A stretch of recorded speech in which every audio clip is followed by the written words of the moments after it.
Doctor Mahesh Chandra Prajapati, राष्ट्रीय प्रमुख महासचिव भागीदारी पार्टी। जी, आज आप गुजरात में आए हुए हैं, किस उद्देश्य से आए हुए हैं? एक्चुअली गुजरात में ये मेरा पहला दौरा था जी। इसके पहले मैं कई बार प्रोग्राम बनाया कि गुजरात में चलता हूँ, और भागीदारी पार्टी यहाँ काफ़ी समय से सक्रिय है। हमारा एक उद्देश्य है कि गुजरात में जो हमारे उत्तर भारतीय रहते हैं, इनकी बहुत बड़ी तादाद में संख्या है, लेकिन हिस्सेदारी के रूप में देखा जाए तो ये शून्य है। इस सवाल को लेकर मैं गुजरात में आज 3-4 दिन से दौरे पर हूँ और कई जिलों में भ्रमण किया, और मैंने यहाँ जगह देखा कि भागीदारी पार्टी जिस विचारधारा को लेकर लड़ रही है कि आज़ादी के 76 साल बाद जो जातियाँ सामाजिक, आर्थिक, शैक्षणिक, सांस्कृतिक और राजनीतिक क्षेत्र में पिछड़ गई हैं, जिनकी आज तक कोई भागीदारी सुनिश्चित नहीं हो पाई है। यहाँ गुजरात में 23 जनपद हैं, 182 विधानसभा है और 26 लोकसभा है। 2024 का लोकसभा चुनाव सामने है। भागीदारी पार्टी ने यह दृढ़ संकल्प लिया है कि गुजरात के लगभग 20 सीटों पर हम अपने प्रत्याशी उतारने जा रहे हैं। अभी 27 तारीख को भी मेरा कार्यक्रम लगा है, उस कार्यक्रम में मैं आ रहा हूँ। देखिएगा, आप लोगों को भी मैं आमंत्रित करता हूँ, उस कार्यक्रम में आइएगा। लगभग 20 हजार की संख्या होगी। और जिस मुहिम को लेकर मैं चल रहा हूँ, हम यहाँ चाहते हैं कि एक समान अनिवार्य शिक्षा लागू हो, गुजरात में जातिवार जनगणना कराई जाए, महिलाओं की आबादी पुरुषों की अपेक्षा बराबर है। जितनी आबादी पुरुषों की उतनी आबादी महिलाओं की है, तो महिलाओं को 50% अलग से आरक्षण क्यों नहीं दिया जा रहा है।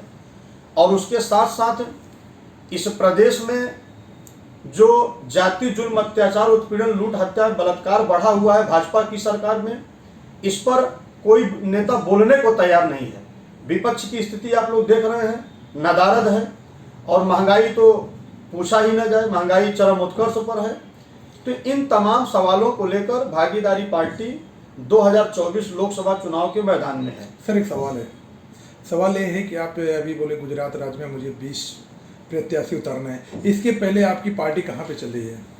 देखिए, भागीदारी पार्टी भारत के 12 राज्यों में काम कर रही है जी। उत्तर प्रदेश में आपने देखा ही, अभी हमने 33 कारपोरेट बनाया, 2 समर्थित उम्मीदवार चेयरमैन बनाया, और 17 लोकसभा प्रत्याशियों की सूची अभी तक उत्तर प्रदेश में जारी की जा चुकी है। बिहार में हमने 7 लोकसभा प्रत्याशियों की सूची जारी किया है, झारखंड में 3 किया है। झारखंड में पूरे 14 सीटों पर लड़ने का प्रोग्राम है। बिहार में लगभग 35 सीटों पर हम लड़ाने का प्रोग्राम बनाए हुए हैं। हमारे कहने का मतलब है कि भागीदारी पार्टी उन उपेक्षित जातियों को टिकट दे रही है जो आज़ादी के 76 साल से अपने अधिकारों से वंचित हैं। पहले राजनीति की पॉलिटिक्स क्या हुआ करती थी कि 1 साल 2 साल पहले कैंडिडेट डिसाइड कर दिए जाते थे, वो मैदान में जाते थे, अपना प्रचार प्रसार करते थे, मतदाताओं के बीच में रहते थे, उनके सुख दुख को समझते थे, उनके सुख दुख में उनकी सहभागिता निभाते थे, और तब मतदाता प्रभावित होकर उनको वोट करता था।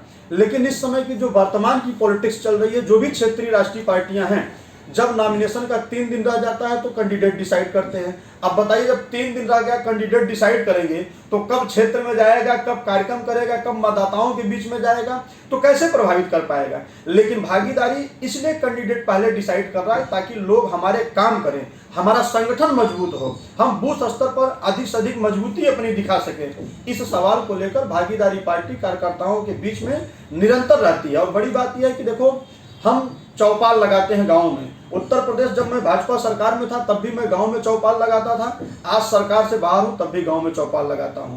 और हमने उत्तर प्रदेश, बिहार, झारखंड, छत्तीसगढ़, मध्य प्रदेश 5 लोगों से लेकर 5 लाख लोगों तक की रैली किया हूं। आपका पड़ोसी राज्य है महाराष्ट्र, आप महाराष्ट्र में चले जाओ, वहां हमने ट्रेलर नहीं पूरी फिल्म दिखाने का काम किया है। चुना भट्टी में इतनी बड़ी मैंने रैली किया था, और आए दिन, अभी 10 दिन पहले भी मैं महाराष्ट्र में था। तो महाराष्ट्र में भी बातचीत चल रही है, वहाँ भी कुछ नया करने का प्रोग्राम चल रहा है। तो इसलिए मैं गुजरात में निरंतर सक्रिय हूँ, और अभी 27 तारीख को भी मैं गुजरात में आ रहा हूँ और बड़ी रैली करने जा रहा हूँ। यहाँ पे 27 तारीख को कहाँ पे आ रहे हैं आप, जरा उसका कुछ एड्रेस? 27 का ये राजकोट है, और मैं वहाँ उतरूँगा, वहाँ से लगभग 70-80 किलोमीटर। भागीदारी पार्टी पी द्वारा ये रैली की जा रही है। देखिए, ये सर्व समाज का कार्यक्रम है, खास तौर से प्रजापति समाज के, जी। जो आज़ादी के 76 साल से अपने अधिकारों से वंचित हैं, जिनको आज़ादी के 76 साल से उनके हक हिस्सा अधिकार नहीं मिले हैं। आपके गुजरात में मैं बता दूं, जो पिछड़े गए लोग हैं, जो हमारे उत्तर भारतीय हैं, जिनकी संख्या बहुत ज़्यादा है। अगर मैं किसी एक की अगर बात कर लूँ, कुम्हार एक ऐसी जाति है, आपके इसी गुजरात में उनकी बड़ी संख्या है, लेकिन भाजपा का ही नेता ने कुम्हारों पर ठप्पा मार दिया कि कुम्हार तो चिल्लर है।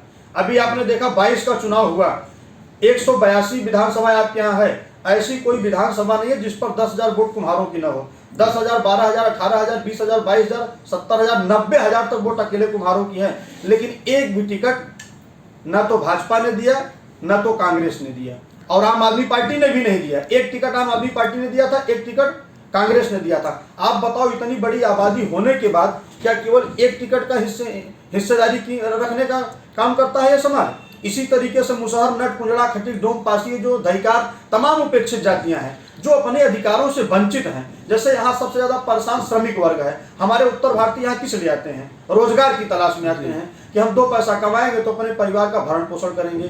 कुछ लोग उत्तर प्रदेश से आकर यहाँ जगह बस गए हैं, लेकिन उनकी भागीदारी कहाँ है?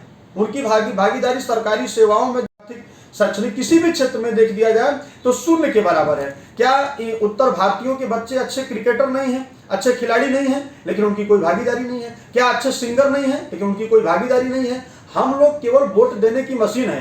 कहने का मतलब जो श्रमिक वर्ग है, जो आज़ादी के 76 साल से हर क्षेत्र में वंचित है, उसकी कहाँ भागीदारी है? हमारे बड़ा प्रधान नरेंद्र मोदी जी बोलते हैं कि सबका साथ सबका विकास, तो उस विषय में आपका क्या कहना है? मोदी जी तो बहुत कुछ बोलते हैं। मोदी जी 2014 में उन्होंने गरीबों को सपना दिखाया कि हम अच्छे दिन ले आएंगे।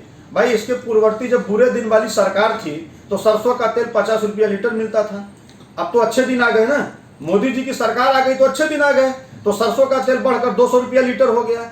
जो गैस सिलेंडर 400 रुपया में था बुरे दिन वाली सरकार में, अब 1200 रुपया लीटर, 1200 रुपया में गैस सिलेंडर आ रहा है। जो अरहर की दाल 50 रुपये 55 रुपया में हम खरीदते थे, आज 200 रुपया में खरीद रहे हैं। जो गरीब बेचारा मोबाइल रिचार्ज कराता था 110 रुपये में, आज वो 500 रुपये में रिचार्ज कराता है। जो सिल्का बालू हम 2,200 रुपया में गरीब एक छोटा सा घर बनाने के लिए खरीदता था, आज वो 7,000 8,000 रुपया दे रहा है। हम सब्जी मंडी जाते थे बुरे दिन की सरकार में, जो 2 रुपये की गोभी खरीदते थे आज 25 रुपया में खरीद रहे हैं। 2 रुपये किलो बिकने वाला टमाटर आज देख ही रहे हैं, टमाटर की चर्चा पूरे देश में हो रही है। कहने का मतलब कि इनके कथनी और करनी में बड़ा अंतर है। कोरोना जैसी भयावह बीमारी में एक उदाहरण मैं दूं, भाजपा ने पूरे देश में 900 पार्टी कार्यालय बनाया है, और एक एक पार्टी कार्यालय 50 करोड़, 70 करोड़, 80 करोड़, 20 करोड़ ऐसे लागत में पार्टी कार्यालय बना है। किसी पत्रकार की हिम्मत नहीं है कि किसी भाजपा के किसी बड़े नेता से पूछ ले कि ये बताओ तुम्हारे पास ये पैसा कहाँ से आया? क्या तुम्हारे नेता मनरेगा में काम करते थे? एक लास्ट सवाल सर, एक चीज़ कह रहा हूँ कि गुजरात में जो 12 घंटे की ड्यूटी मजदूर करते हैं, उनके ऊपर भी कुछ आपका फोकस है? देखिए, यहाँ जगह मैंने जो घूम कर देखा जी, वाकई सच्चाई बता रहा हूँ कि गरीबों की स्थिति बड़ी भयावह है। गरीब बेचारा केवल वोट देने की मशीन है।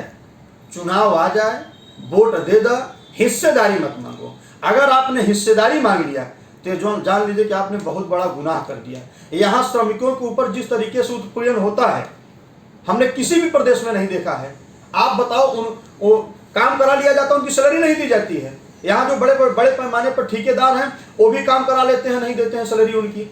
श्रमिकों की स्थिति यहाँ जगह वो है, 10,000, 12,000, 15,000 रुपए में नौकरी कर रहे हैं बेचारे। बताओ, जो 10,000 रुपया की नौकरी कर रहा है, एक बार गैस सिलेंडर भरा लेगा तो दोबारा उसकी हिम्मत नहीं पड़ेगी गैस सिलेंडर भराने के लिए। जैसे कि 12 घंटे ड्यूटी वो करते हैं, तो ऐसा लगता है आपको भविष्य में आपके आने के बाद में 8 घंटे की ड्यूटी उनकी हो सकती है? देखिए, भागीदारी पार्टी का एक लाइन का उद्देश्य है, अन्याय और शोषण के विरुद्ध बगावत का नाम भागीदारी पार्टी। तो जिन उपेक्षित जातियों के साथ अन्याय हो रहा है, शोषण हो रहा है, श्रमिकों के साथ जो ये शोषण हो रहा है, भेदभाव किया जा रहा है, जिस दिन गुजरात में भागीदारी पार्टी की सरकार बनी, ये जान लीजिए कि श्रमिकों को 8 घंटे ड्यूटी कराया जाएगा और उनकी सैलरी 10,000 रुपया नहीं। महंगाई को